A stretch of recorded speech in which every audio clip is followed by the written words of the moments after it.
Are we ready to get going? While you're getting settled in your seats, I thought I would just mention I set my book bag here because I knew I would forget. Right here, I have some books. If you just want to look at them, I have some of the books that I've referred to. On the last page of your handout, there's a list of resources of books that I would recommend. One of these books is a couple's devotional book, so it's a great place to start if you don't really know where to start by putting a spiritual element in your marriage. So if you want to come just glance at those, I don't have every single book that I put on the list, but I do have a few or several of them. Okay, well, let's get started.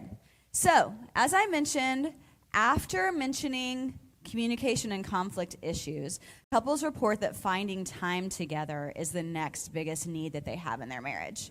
So, believe it or not, studies show, guys, listen to this.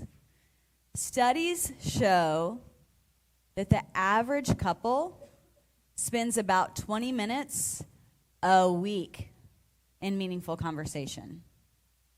20 minutes a week means that's like 3 minutes a day. 3 minutes a day in meaningful conversation. And other studies show that it takes like 20 minutes a day to maintain a meaningful connection with your spouse. So if we need 20 minutes a day to maintain a meaningful connection with our spouse, and we're getting 3, then our marriages are probably starved, right? They're starved of connection. And a study looked at 4,000 households and found 2 common areas that are correlated with spending less time together. And nobody's going to be shocked by these. The 2 areas that are correlated with spending less time together: 1, working long hours; 2, small children in the household.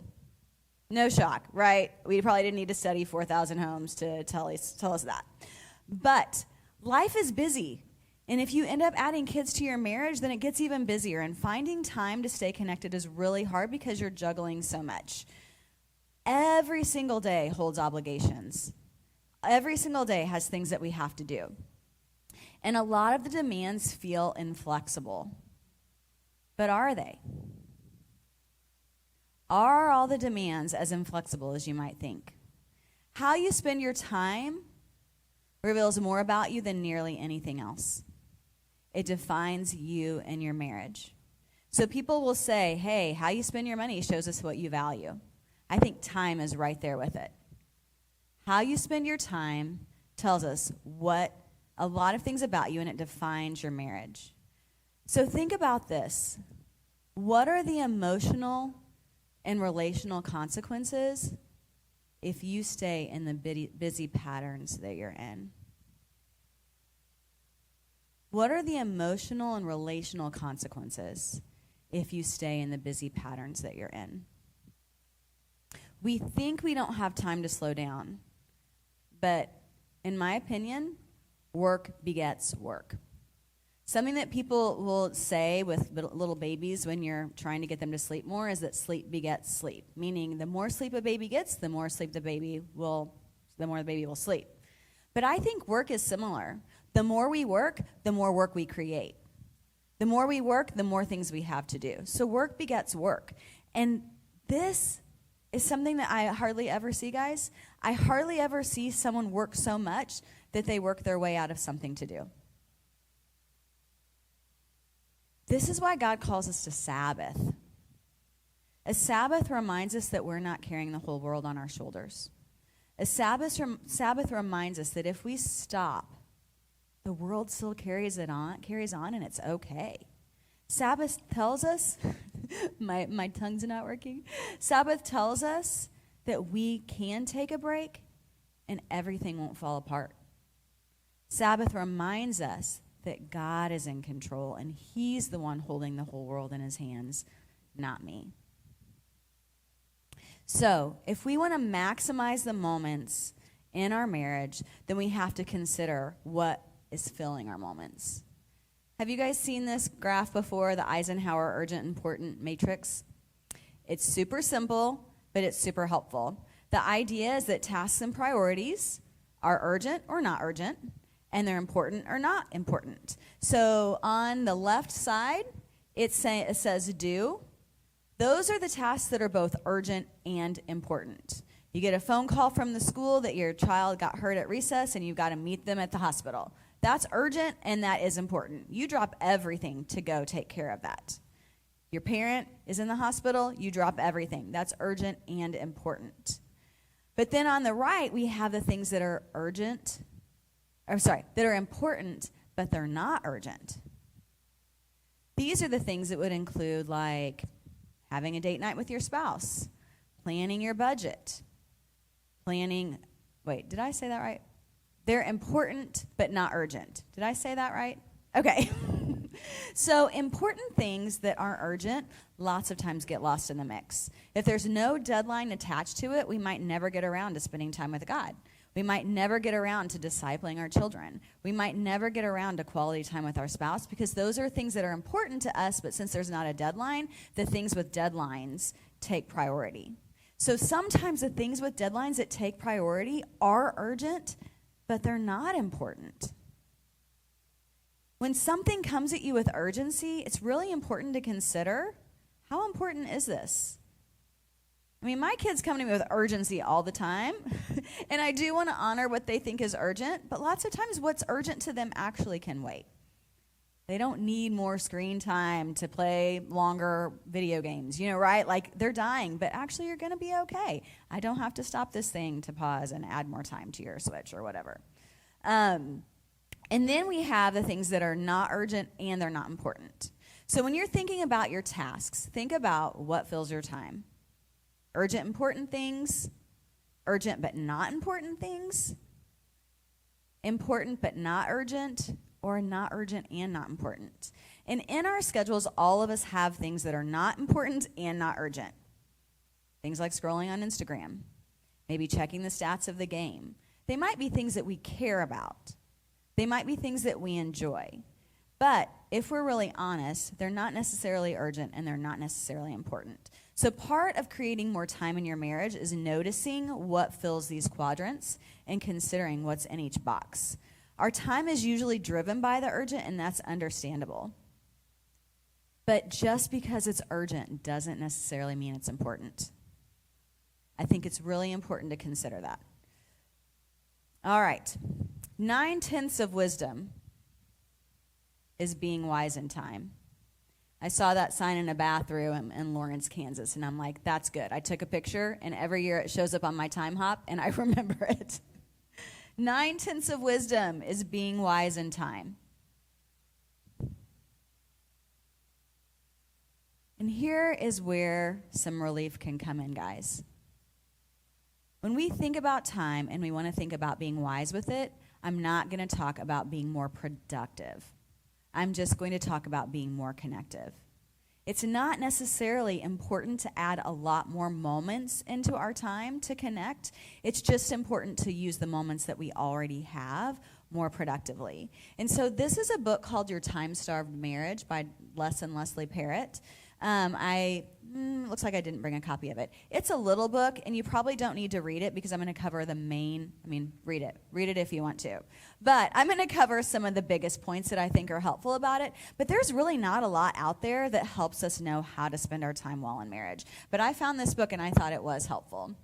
So the first step in being more connected as a couple is to reclaim your time, realizing that life starts now. So couples will describe growing apart, but growing apart doesn't just happen.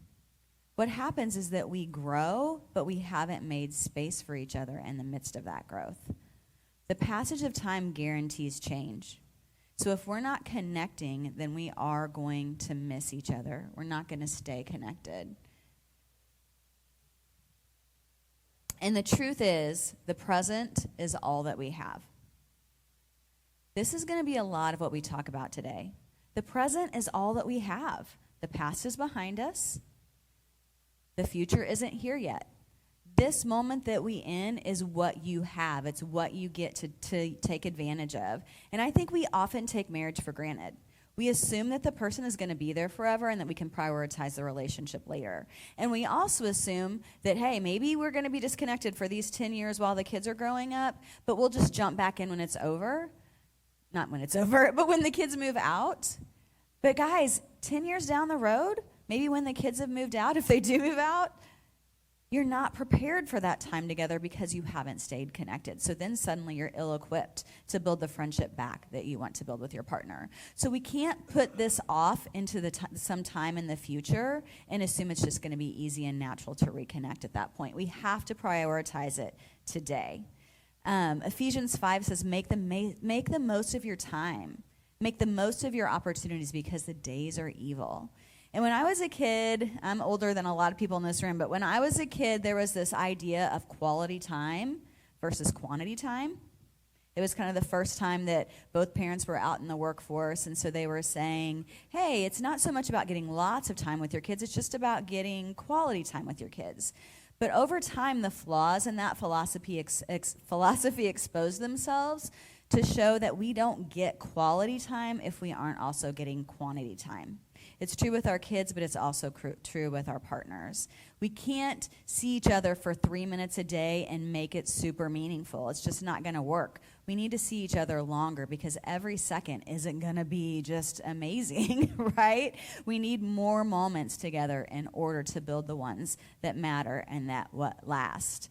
And when our quality time, if we're thinking about quality versus quantity, when our quality time goes beyond to somebody besides our spouse, that probably means we're giving our best to someone else, and our spouse ends up getting the leftovers.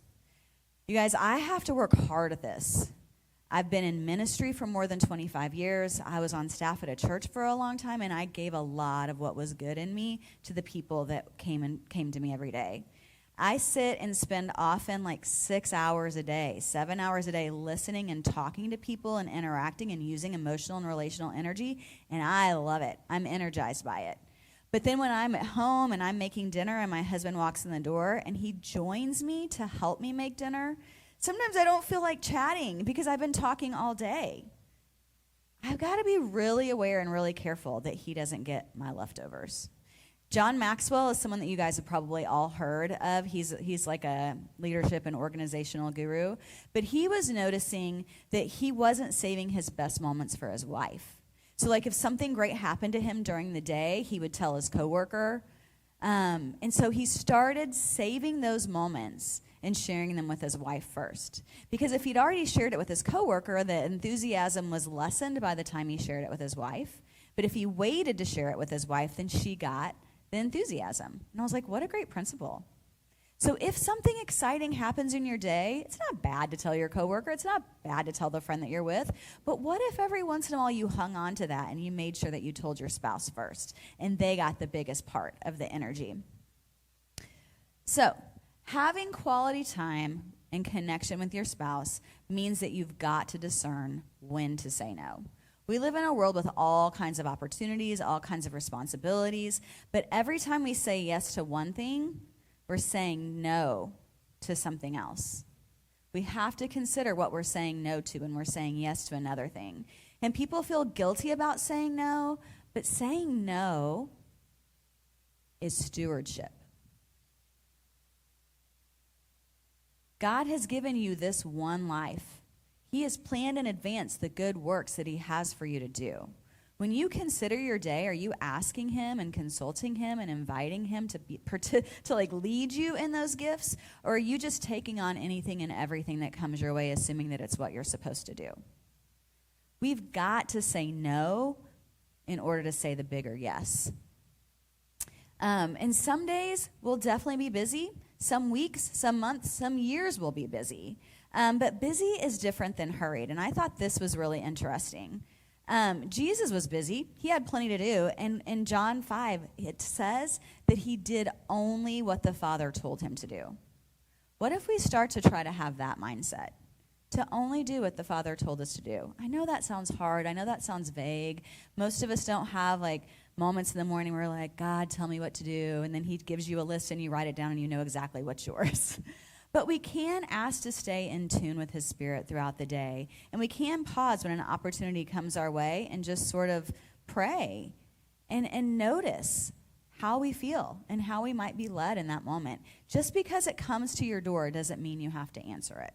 I think it's a really important practice to be a steward of the things that come before you and decide if they're yours or not. We all have limitations, and our limitations are not a problem. Our limitations are actually a gift.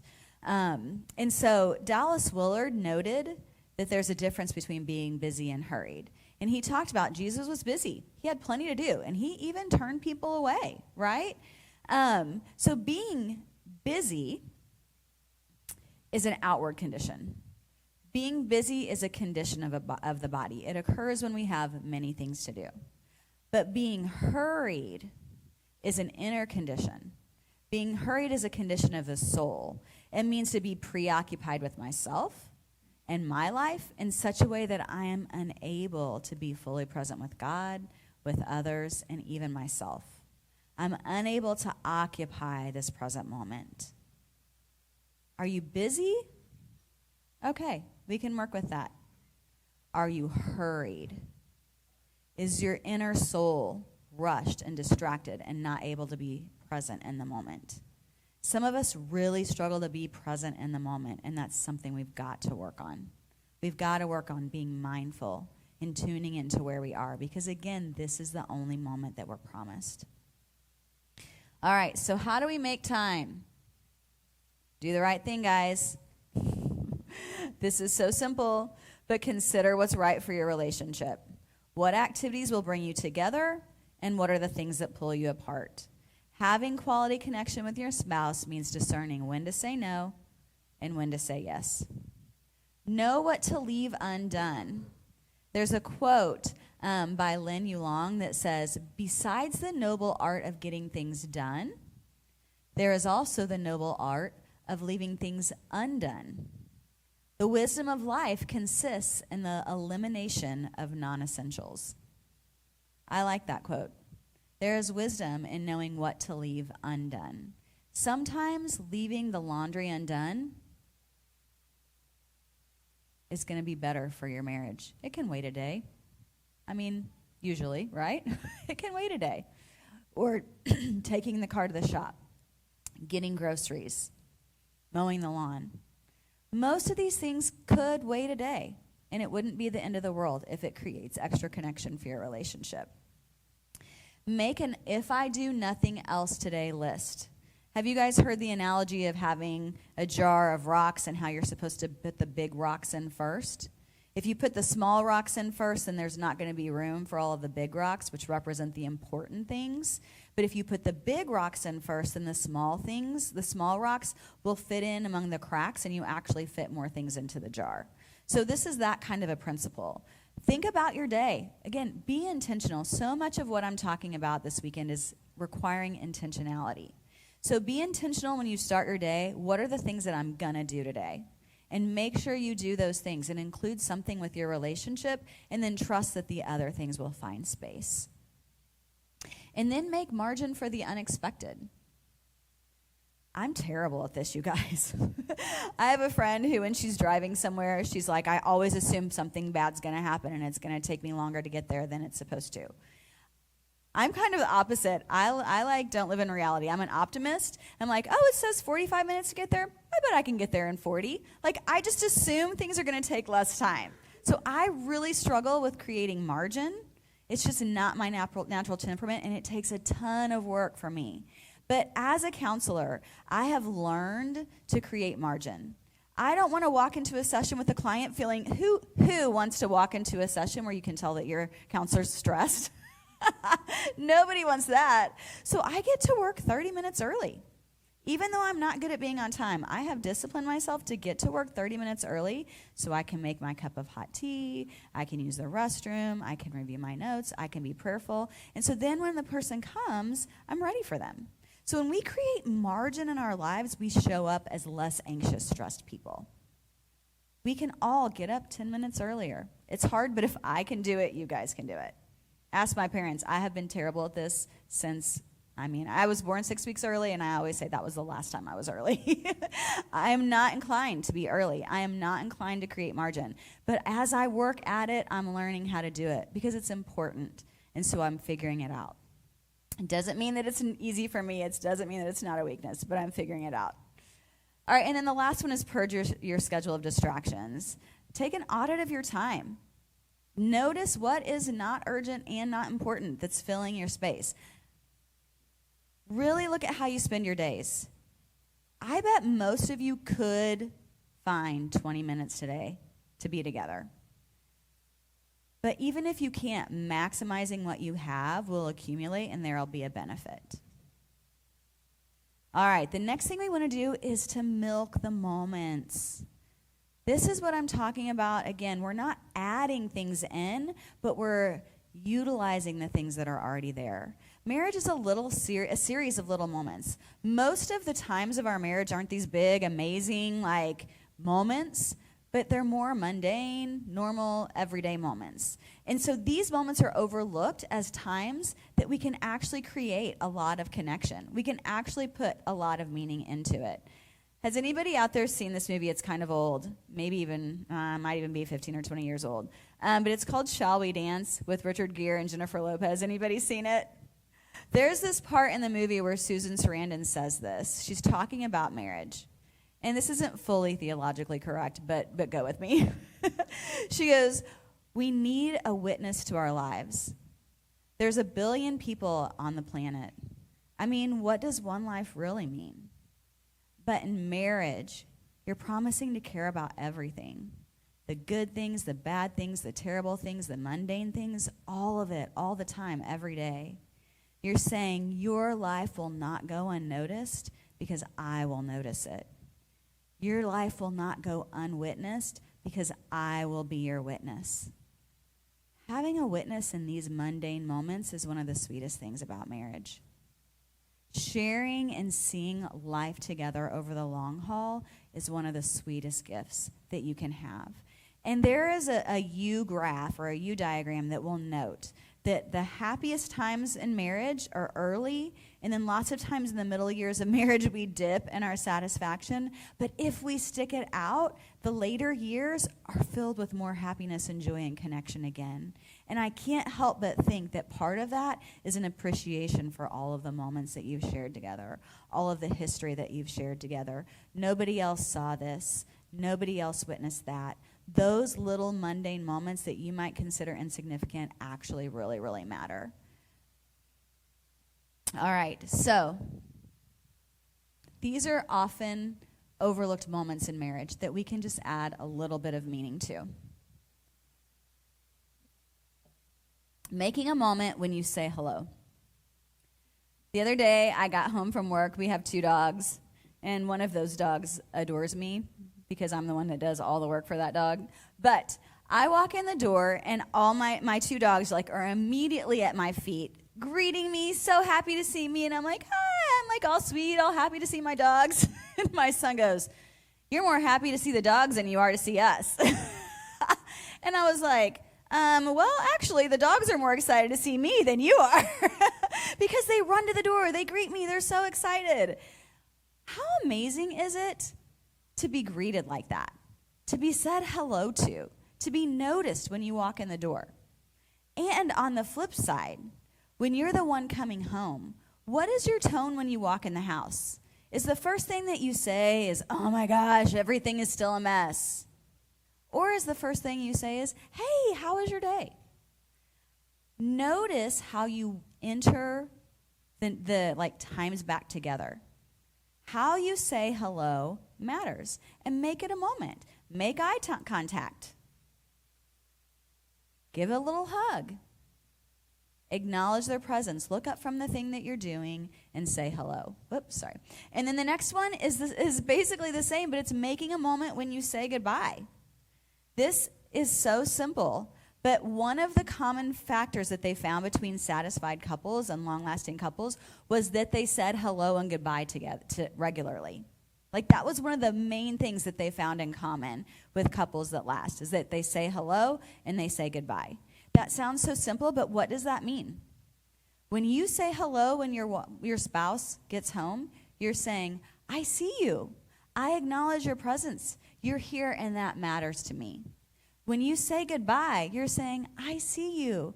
We're leaving each other's presence and I'm going to miss you, or I'm noting that. Saying hello, saying goodbye takes 5 seconds, but those moments add up and they mean a lot. The next way you can take advantage of an overlooked moment is when you're going to sleep. The moments before you fall asleep can be really important minutes, and a lot of couples waste this opportunity. A lot of us, I'm a night owl, my husband is not. We don't always go to bed at the same time. But even if you don't go to bed at the same time, you can still connect before the first one falls asleep. You can reflect on the day and say, hey, what was the best part of your day? Or what was the hardest part of your day? You can take a couple minutes to pray before you go to bed. Just having a couple of minutes, a moment of connecting at night before you go to bed can make all the difference. Another place that you can have a moment that you wouldn't have to miss is when you're having a tough day. So research shows that after a tough day, women are more likely to criticize their partners, and men are more likely to respond by withdrawing from their mate. So don't allow a tough day to come between you and your spouse. If you notice your husband withdraw, check in. Pull him out. If you notice that your wife is critical, don't take it personally. See how she's doing. What happened in your day? This is another thing that I think is so fascinating. Research shows that happier couples, when they see their spouse in a negative behavior, move toward them. It's like, oh, something's wrong. I'm going to attend to this. Unhappy couples, when they see their spouse in a negative behavior, they move away. I mean, that doesn't really seem that surprising, right? But when your spouse is having a rough day, when you have a tough moment, it's moving toward that you can take advantage of that actually will build connection. It's a way of offering care. It's a way of offering support. It's a way of being seen. The next overlooked moment is just when you're in a routine. There are so many routines that we have in our day. We've got to make our meals. We've got to do laundry. We've got to get ready for work. We've got to drive to work. All the things that we do every day. Using the moments that are already there to create connection is really important. So maybe on Mondays you wash dishes together after dinner and you talk, and you don't talk logistics. You talk heart. Maybe on Saturdays you make brunch in the mornings.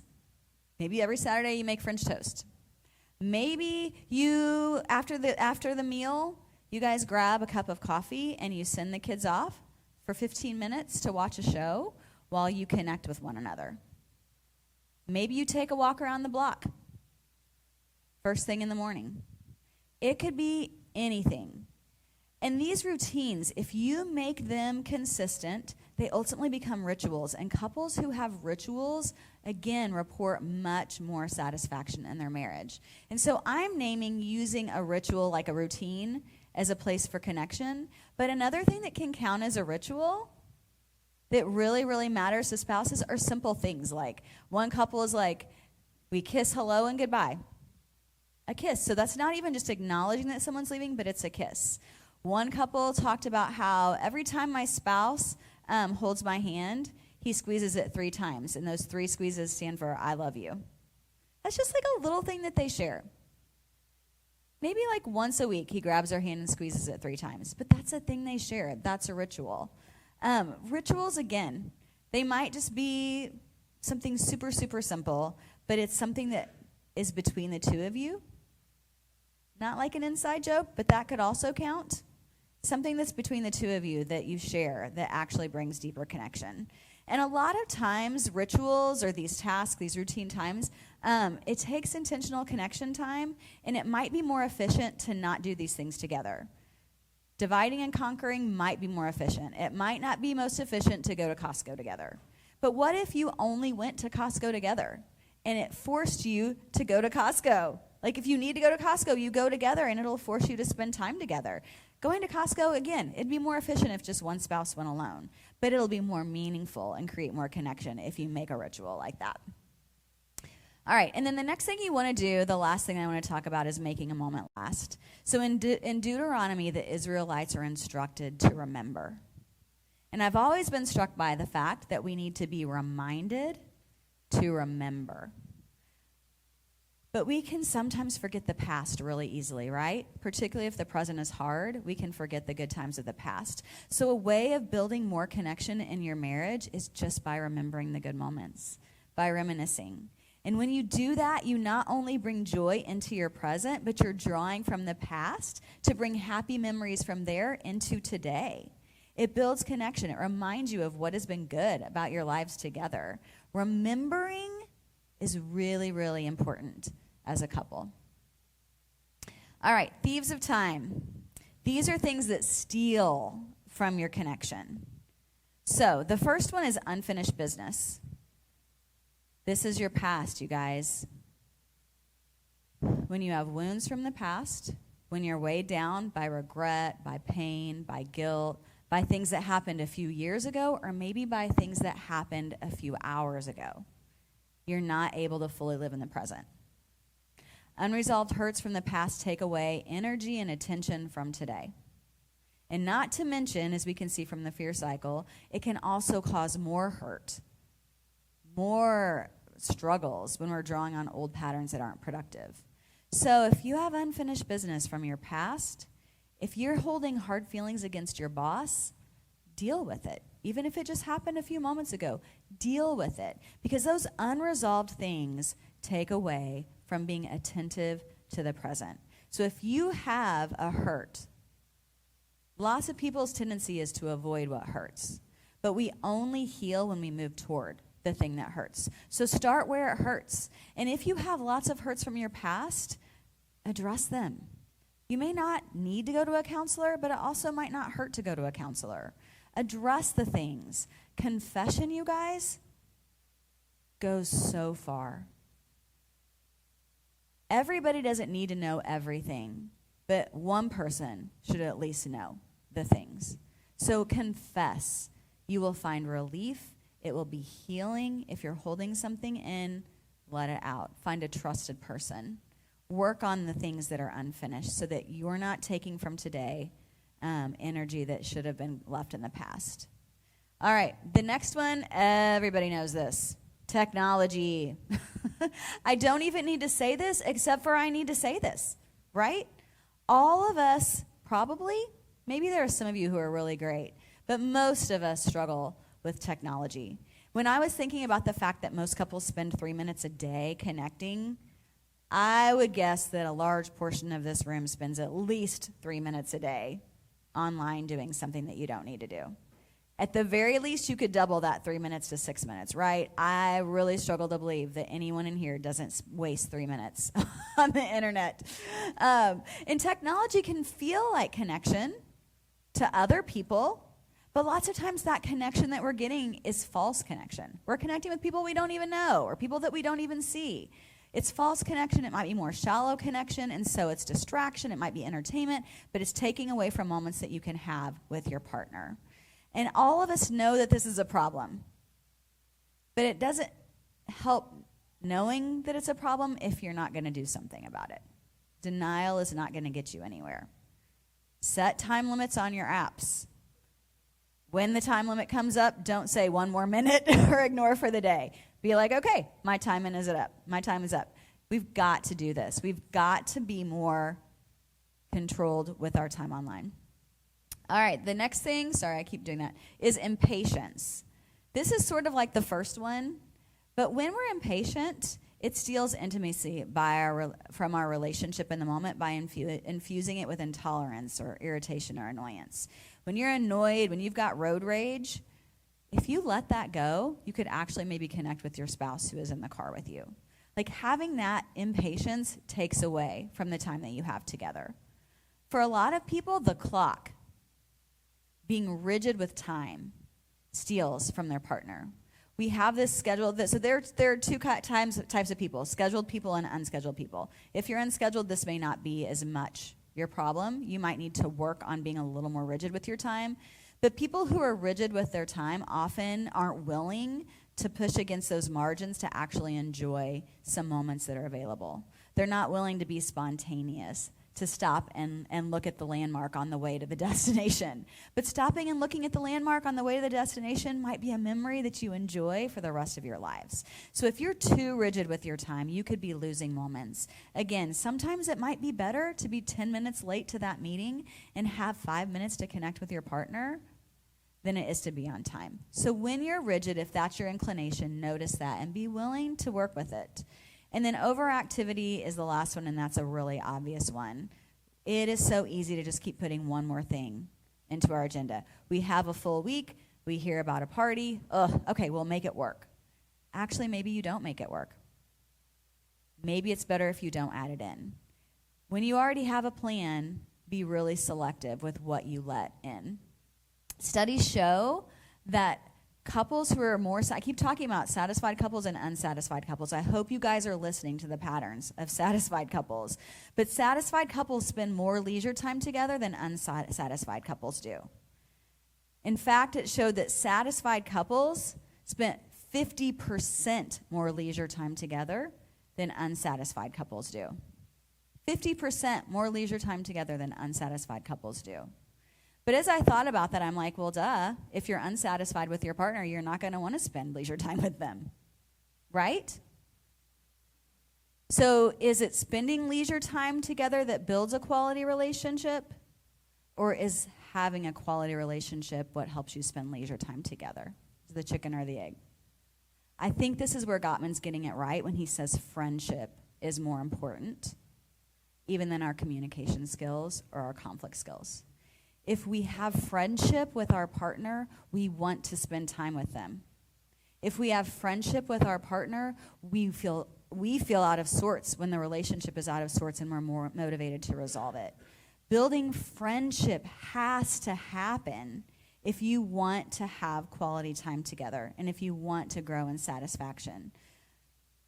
And so one of the main barriers to spending time together is simply desire. You got to want to do it. And the relationship needs to be satisfying enough to be motivating to do it. And if your relationship is not satisfying enough right now to want to spend time together, it's not the end of the world. You can get there. One of the things that Gottman talks about in that book, 7 Principles, is it has a list of questions of building friendship. And they're simple questions, but when you were dating, you asked each other all kinds of questions. What's your favorite movie? What's your favorite color? Tell me about this when you grew up. What's your mom like? What's your dad like? When we stay married, lots of times we lose curiosity. We stop asking questions because we assume we know our partner. But have you guys, if you've been married longer, I know for me, there have been times where I've been sitting with my husband and we're with friends that we haven't seen in a while, and they ask a question, and the way that he answers the question surprises me. I lived through that whole thing with him, and I thought I knew what he thought and felt about it. But here we are 5 years down the road, and I didn't know all the stuff that he had done in his mind to make sense of that experience so that now he sees it totally differently than he did 5 years ago. If we don't stay curious, then we don't keep knowing our partners. We don't keep building friendship. There's an app that Gottman created, and I'm just going to remind you that it's not a Christian app, so there are some things on this app. I think that some of the questions are called spicy or something. But it is an app that's just called Card Decks. It's free, Androids and iPhone users. It's filled with questions to ask your partner. Questions to get to know them, questions to get to build friendship and intimacy. Sometimes when you have a date night, you're struggling to find things to talk about that aren't the kids, that aren't the schedule, that aren't work. This will help you think of things to talk about. Really helpful, really good things to talk about. Use that app. It'll grow you, I promise. So, we seem to be able to prioritize things that are meaning for us. Right? Like I said, I'm not naturally a timely person, but I fly pretty regularly, and I've never missed a flight. When it matters, I can get it together, and I can do the thing that's most important to me. If it matters, you can do the thing that's most important to you. So if you're not doing the thing that's most important to you, if you're not prioritizing your marriage, then it seems like there are 2 options. One is that you don't really want to, even though you say you do. 2 is that you really do care, but you just aren't prioritizing it strategically with your time. And that might be hard to hear. But we are not victims of our circumstances as much as we think we are. All of those time thieves have nothing to do with external circumstances. They all have to do with our choices. If we want to invest in our marriage, we have to choose to. I don't know about you guys, but I have never just found myself in the gym working out. Oh my gosh, how'd I get here? I'm lifting weights. Oh my gosh. It never just happens, right? On accident. But somehow we think because we live with this person, it's just going to happen that we'll connect. But it doesn't just happen. We have to be intentional about it. There's no way around it. And if you add kids and work to that mix, you have to be even more intentional about it. But you were intentional about it probably when you were dating. You did say no to other things because you wanted to be with this person the most. So we've got to retain some of that. And again, I know if it's hard right now, you probably don't get a lot of joy out of spending time with your partner. And again, that's where baby steps matter. Little steps matter. You've got to start somewhere. But if you start somewhere, you can get somewhere different. 1 degree of glory, right? 1 degree transforms us. All right.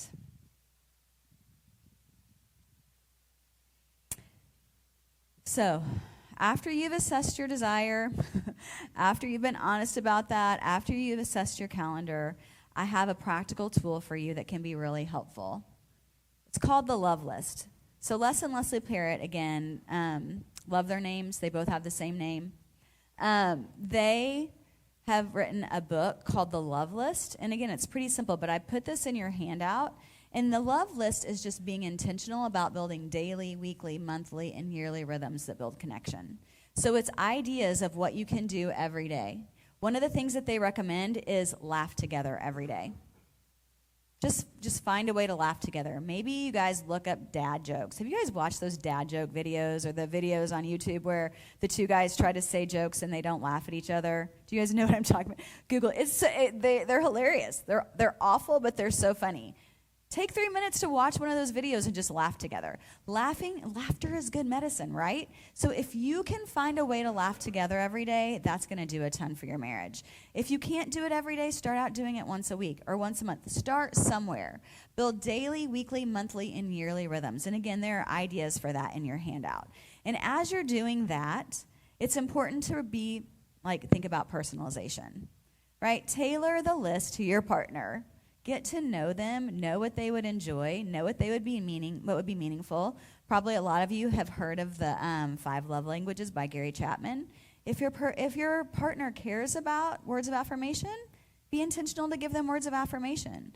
If they care about gifts and they love Skittles, bring them Skittles from the store. It costs $1, right? Now maybe it costs like $2. It's crazy. But it doesn't take that much to do a little thing that will matter. So personalization is key, variety is key. It is helpful to not always do the same thing. So there is a benefit to doing the same thing in some rituals, but there's also maybe an awareness of if it gets stale. So just notice when variety will be a benefit. Being intentional is important. The most important thing is the thoughtfulness behind it.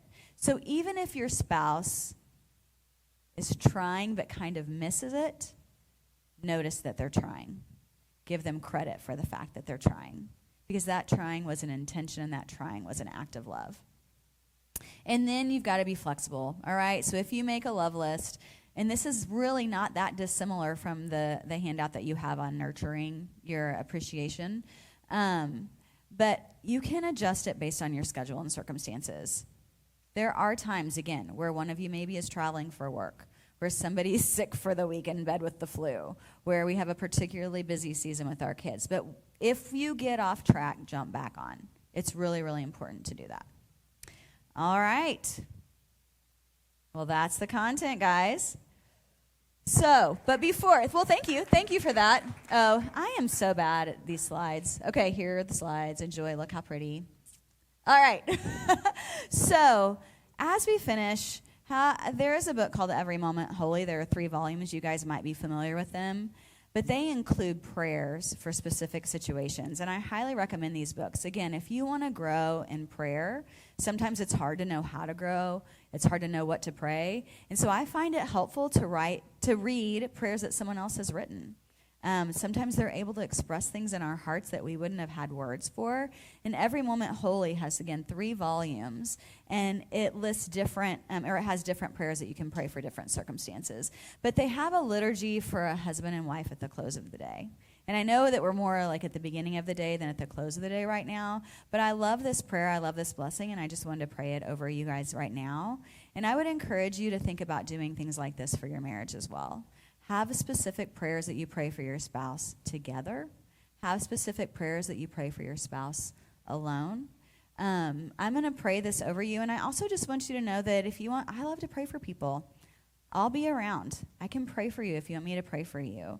I bet other people in this room would be more than happy to pray for you. We all need prayer. Every single one of us. There is no shame. I was the person on staff at church saying, hey, all of us leaders, we need to go down for prayer because we need to normalize it. You don't just go for prayer when your life is blowing up. You go for prayer every day because we need prayer every day. So if you want someone to pray for you today, ask someone to pray for you, and we're not going to judge you. We're just going to assume that you want to love Jesus more, all right? That's a positive belief. That's what's going on. So let me pray for you. Guys, listen to this prayer, and we're going to ask the Lord to cultivate these in our hearts. So, Father, may we love one another more at the close of this day than we did at its dawning. May we treasure one another more at the end of this week than we did at its beginning. May we hold one another as more precious, more respected, and more dear at the shuttering of this month than we did at its opening. May we delight in our companionship and take heart in the sharing of our burdens more at the conclusion of this year than we did as it began. In the beauty of our bond, may we reflect your glory more fully in the hour we are parted by death than we did in the hour of our wedding. God bless our marriage. God bless the marriages in this room. Kindle their desires. God, teach these couples to be friends and lovers and companions. God, I pray that their marriages would exist not only for their benefit, but I pray that the bond between them would grow to be a shelter and a blessing for others as well. And for the couples that need a shelter, Lord, I pray that they would find it, and then I pray that later they would become a shelter, that you would comfort them in their sorrow so that they could comfort someone else in their sorrows. We offer all of this to you, Lord, all of this content. We know that mere information doesn't change us as much as actually practicing it does. So again, put on each person's heart a way they can practice behaving in love. Put on each person's heart a desire to know you and to find their identity and their worth and their value in you first. God, fill us up with your presence that we might have you to pour out to one another. God, take what has been taught in this room this weekend, multiply it. God, would you grow these marriages in the next year and the amount that it would normally take lots of years? Would you bless them like that?